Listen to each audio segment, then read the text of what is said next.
विश्व संवाद केंद्र मालवा की विशेष साक्षात्कारों की श्रृंखला में आज जब हम तात्कालिक मुद्दों पर इन श्रृंखला में बात करते हैं, साक्षात्कारों में बात करते हैं, तो उस विषय पर, उस मुद्दे पर अपना पूरा जीवन खपा देने वाले हमारे साथ विभूति रहती है। कोई ना कोई ऐसा व्यक्तित्व रहता है।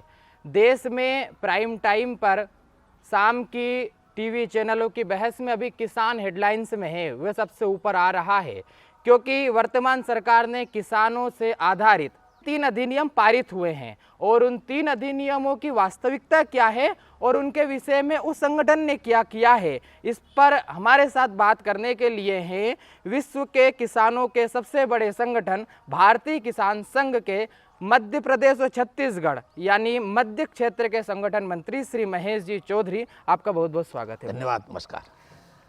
आपसे मेरा पहला प्रश्न यहाँ है कि शासन द्वारा जो 3 अधिनियम पारित किए गए हैं, जी। शासन का अपना कुछ कहना है और विपक्ष का अपना कुछ कहना है। हंगामे भी हो रहे हैं, जबकि प्रधानमंत्री ने 5 बार बताया है कि एमएसपी नहीं हटेगी वगैरह वगैरह। तो ये तीनों अधिनियम की वास्तविकता क्या है, इस पर कृपया आप दर्शकों को बताइए। हमारे देश की सरकार कृषि व्यापार अध्यादेश को लेकर 3 बिल लेकर आई है। जी जून माह में सरकार ने अध्यादेश पारित किया था।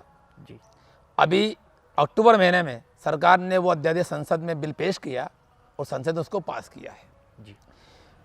पहला बिल है एक देश एक बाजार व्यापार अध्यादेश। किसान संघ की वर्षों पुरानी मांग भी थी कि किसान को देश में कहीं भी अपनी उपज को बेचने की स्वतंत्रता होना चाहिए। जी। वो अपना सामान बेचने के लिए जो उसने पैदा किया है देश में कहीं ले जाए, उस पर रोक टोक नहीं होना चाहिए। ये किसान बहुत पहले से मांग कर रहा है। तो सरकार ने एक अध्यादेश पास किया है, किसान अपनी उपज बेचने के लिए देश में स्वतंत्र है। फिर अध्यादेश की है। इसके साथ सरकार ने कहा है कि किसान का माल खरीदने के लिए जो भी व्यापारी है जिसके पास पैन कार्ड है वो किसान से अपना माल खरीद सकता है। उसको सरकार ने व्यापारी मान लिया है, इसे सरकार के कानून में है। फिर सरकार ने कहा है किसान और व्यापारी का माल, किसान का माल बिकने के बाद व्यापारी किसान में कोई विवाद होता है तो उसका किसी प्रकार का विवाद को निपटाने के लिए स्थानीय एसडीएम जो 1 महीने में उसका निर्णय देगा, और एसडीएम के निर्णय से किसान या व्यापारी को संतुष्ट नहीं है तो वो अपनी अपील उस जिले के जिला कलेक्टर को कर सकता है। जी। एक उसमें सरकार ने विवाद के विषय को निपटाने के लिए बात कही। एक अध्यादेश तो ये है। दूसरा है सरकार का अध्यादेश कि सरकार ने 1955 के आवश्यक वस्तु अधिनियम में कुछ सुधार किया है। उसके तहत कुछ खाद्यान्न, खाद्य तेल, दालें, प्याज और आलू की फसल को सरकार ने आवश्यक वस्तु अधिनियम से बाहर किया है। जी। इसलिए किया है कि इससे किसान को ठीक प्रकार का भाव मिल सके। ये सरकार की इच्छा है, परंतु सरकार ने किसान को उससे मुक्त किया है, उस अध्यादेश से मुक्त किया है। पर एक बात ध्यान में आती है कि सरकार ने प्रोसेसिंग प्लांट वाले और निर्यातकों को भी इसमें छूट दी है। ये बात सामान्यतः किसान समाज के अन्य लोगों के गले नहीं उतर रही है। दूसरा कानून ये है। तीसरा कानून सरकार लेके आई है कॉन्ट्रैक्ट फार्मिंग, संविदा खेती, अनुबंध खेती। इसके तहत व्यापारी, कंपनी, व्यापारी या किसान, इनका आपस में समझौता होगा। उस समझौते के आधार पर फसल बोने के साथ ही फसल की बिक्री तय हो जाएगी, भाव तय हो जाएगा। यानी किसान बाद में बेचने के लिए कहीं भटकेगा नहीं, उसका भाव तय हो जाएगा। इसमें सरकार ने छूट दी है कि किसान अपनी मर्जी से कॉन्ट्रैक्ट कर सकता है, अनुबंध कर सकता है। इस प्रकार की 3 अध्यादेश सरकार लेके आई है। लेकिन अभी तक हम बहुत दिनों से चाह रहे थे कि किसान संघ से चर्चा हो। हाँ। आपसे चर्चा आज हो रही है। तो अभी तक किसान संघ इतने वर्षों से कार्य कर रहा है, जैसा कि कहते हैं कि वो विश्व का सबसे बड़ा कृषि संगठन है और 90% किसान उससे देश भर के जुड़े हुए हैं। तो किसान संघ ने अभी तक ऐसी क्या क्या उपलब्धि हासिल की है, ऐसी उसकी मुख्य उपलब्धियां क्या है? विशेषकर आप मालवा में हैं, मालवा में ही 2 वर्ष पहले किसानों का इतना भयंकर आंदोलन हुआ जिसमें ट्रक फूंक दिए गए, सोनकच्छ के पास नेवरी फाटा पर बसें जला दी गई। तो इसमें किसान संघ था क्या, और किसान संघ का या इसके विरोध था या इसके समर्थन में था? ठीक है, मैंने पहले भी आपसे कहा है कि भारतीय किसान संघ ऐसा कोई काम नहीं करता जिससे समाज को, देश को नुकसान हो। देश की संपत्ति भी आपकी अपनी संपत्ति है। आज कोई बस जलती है तो बस भी हम सबके पैसे से निर्माण की गई है। आज कोई व्यक्ति, हमने जाम लगा रखा है, कोई एम्बुलेंस जा रही है, उसमें मरीज है, अगर उस पर उसकी दुर्घटना हो जाती है, भगवान काष्ट करे ऐसा ना हो, और उसकी घटना हो जाए, उसकी मृत्यु हो जाए, तो दोष किसका है? ये आंदोलन करने लोगों का है। इसलिए जो उस समय आंदोलन हुआ था उसमें भारतीय किसान संघ नहीं था। भारतीय किसान संघ आंदोलन ने प्रवेश किया था, जब देखा कि ये लोग इस प्रकार काम कर रहे हैं तो किसान संघ ने अपने आप को वापस ले लिया था। और आपने देखा होगा जिन लोगों ने आंदोलन किया वो लोग वास्तव में बाद में केवल किसान तो थे, जमीन घर में थी, पर कहीं ना कहीं राजनीतिक पार्टी के कार्यकर्ता पाए गए थे। इसलिए मैंने पहले कहा है कि किसान संघ, किसान वो है जो एक एक जीव की चिंता करता है। मैंने पहले भी आपसे कहा है, अपने खेत में देने वाली टिटोड़ी के अंडे को भी किसान बचाकर अपना हल निकालता है और पैदा करता है उपज। तो उसमें किसान संघ कहीं मौजूद नहीं था। भारतीय किसान संघ जो है उसका अपना तरीका काम करने का है, अपना आंदोलन करता है। किसान संघ ने आप देखा होगा, आपने कहा देश भर में, पूरे विश्व का सबसे बड़ा किसान संगठन है भारतीय किसान संघ। हिंदुस्तान के अंदर किसान संघ रचना में 37 प्रांत हैं। हर प्रांत में किसान संघ की रचना है। 24 लाख हमारे मेंबर है पूरे देश के अंदर। हमारा जो मध्य प्रदेश छत्तीसगढ़ है इसमें 7 लाख मेंबर किसान संघ के सदस्य हैं। ये जो मालवा क्षेत्र है, इस मालवा क्षेत्र में 2.5 लाख मेंबरशिप है किसान संघ की। 5000 गांव में हमारी ग्राम समितियां हैं जिनके माध्यम काम करते हैं। किसान संघ ने बड़ी उपलब्धि की। आपने देखा होगा, किसान पहले बाजार के व्यापारी से पैसा उधार लेके आता था अपने खेत में बोनी करने के लिए, खाद खरीदने के लिए, बीज खरीदने के लिए, और वापस उसी को उसको माल बेचना होता था। और समय पर पैसा नहीं दिया तो ब्याज पर ब्याज लगता था। चक्रवृद्धि ब्याज के आधार पर किसान वापस पैसा व्यापारी को, सेठ को लेता था। किसान संघ की मांग थी, जब सरकार अटल बिहारी वाजपेयी की थी तब केसीसी, किसान क्रेडिट कार्ड, ये लागू हुआ है। इसीलिए हुआ है कि किसान जब फसल बोता है उस समय सहकारी बैंकों से, राष्ट्रीय बैंकों से केसीसी लेकर के अपनी लागत लगा सकता है। जब फसल आती है फसल को बेचकर और वापस पैसा जमा कर सकता है। वर्ष में 2 बार किसान को सहकारी बैंकों से, राष्ट्रीयकृत बैंकों से केसीसी, किसान क्रेडिट कार्ड, अपने कार्ड पर, जमीन पर, पावती पर ऋण लेने का अधिकार सरकार ने दिया है। मध्य प्रदेश के अंदर तो वह ऋण भी किसान संघ के प्रयत्न से 0% ब्याज पर मिलता है। पूरे देश के अंदर मध्य प्रदेश ही ऐसा राज्य है जहाँ किसान संघ के प्रयत्न से 0% ब्याज पर किसान को ऋण मिलता है। काय के लिए? अपनी उपज को पैदा करने के लिए। ये किसान संघ की बड़ी उपलब्धि है। अब देखिए, मध्य प्रदेश के अंदर भारतीय किसान संघ के प्रयत्न से एक ऐसा काम हुआ है जो केवल हिंदुस्तान का ही दूसरा राज्य है, एक है गुजरात, दूसरा मध्य प्रदेश, कि हमारे प्रदेश के अंदर खेत की बिजली अलग है, गांव की बिजली अलग है। गांव की बिजली 24 घंटे मिलती है, वो खेत से संबंध नहीं है। खेत की बिजली वर्तमान में किसान को 10 घंटे मिलती है। सरकार जो है अभी तक 2012 के पूर्व तक किसानों से प्रति माह बिजली के बिल जमा करवाती थी।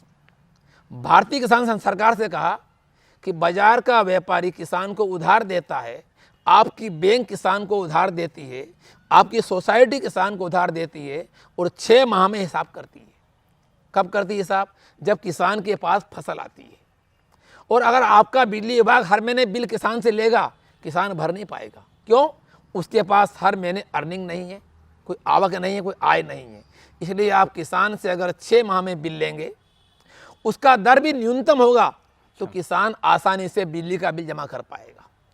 तो मध्य प्रदेश सरकार ने हमारी बात को स्वीकार किया। उसका परिणाम है कि मध्य प्रदेश के अंदर आज किसान बिजली के मामले में खुश है। कोई कमी नहीं बिजली की, किसान को पर्याप्त बिजली मिलती है। उसकी जो लागत, उसकी जो दर है वो है 1400 रुपये प्रति हॉर्स पावर, यानी साल भर के 7000 रुपये। वो भी उसको 2 किस्त में देना पड़ता है। अच्छा, ये कहना कहीं किसान संघ के प्रयत्न का परिणाम है जो किसानों के लिए लाभदायक हुआ है। लेकिन मैं भी कृषक का बेटा हूँ, किसान का बेटा हूँ। अब मेरी इच्छा होती है कि मैं कृषि करूँ, लेकिन पिताजी जो किसान हैं उनकी ये इच्छा नहीं है कि बेटा कृषि करे। उनकी इच्छा है कि बेटा किसी बड़े शहर में जाएं और वो किसी नौकरी करे। तो कृषि के प्रति जो हमारे यहाँ भाव था कि उत्तम खेती, वो उत्तम खेती से वो खेती निम्न पर कैसे आ गई और नौकरी सबसे ऊपर कैसे आ गई? तो ये कारण क्या है? और किसान संघ जैविक वगैरह पर कार्य कर रहा है, तो जैविक खेती में भी ऐसा कहते हैं कि जैविक खेती में आपको कम मिलता है मुनाफा जितना रासायनिक कीटनाशकों से। तो ऐसा जैविक खेती का कारण क्या है कि आप जैविक खेती के प्रति इतना बढ़ावा दे रहे हैं? दूसरा ये है कि उत्तम खेती है तो फिर करने क्यों नहीं दे रहे?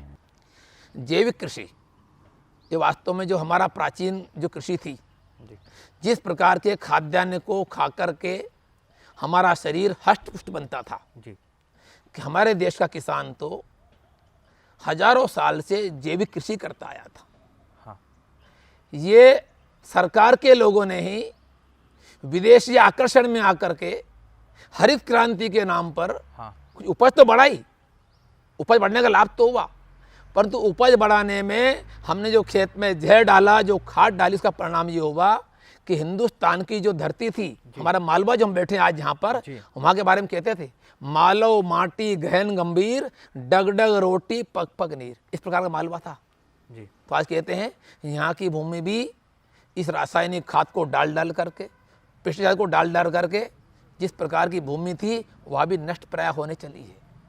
परंतु आज भी हम देखते हैं तो पूरे देश के अंदर मालवा की धरती जो है बहुत उर्वरा धरती है, बहुत पोषक धरती है।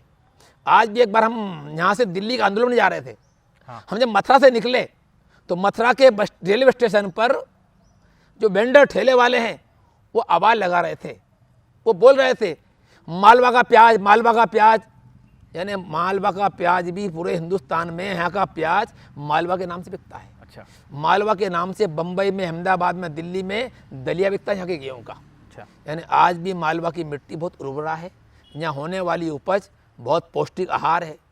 हम भी किसानों से प्रयत्न कर रहे हैं कि धीरे धीरे वापस हम इस रासायनिक खाद को छोड़ें, पेस्टिसाइड को छोड़ें, वापस जैविक कृषि की ओर आए। जैविक कृषि मतलब गौ आधारित कृषि। अच्छा गाय के गोबर गौमूत्र से बनने वाले सारे तत्व, गाय के गोबर में जो आवश्यक 16 तत्व हैं वो सब उसमें पाए जाते हैं जो खाद से मिलते हैं।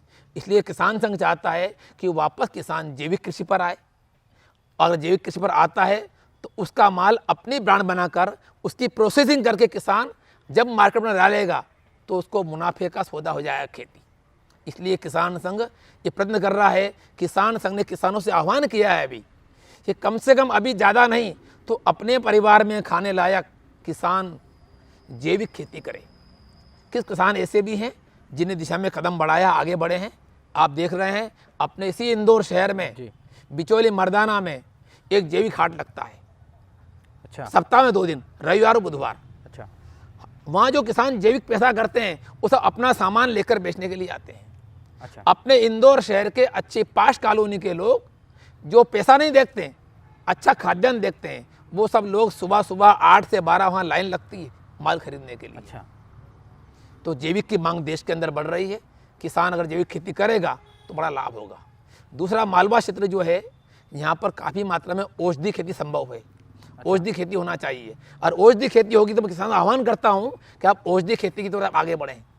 इसमें पर्याप्त मात्रा में प्रॉफिट मिलने वाला है। अच्छा हमारा जो वनवासी बेल्ट है यहाँ तो पर्याप्त मात्रा में औषधि खेती होती है।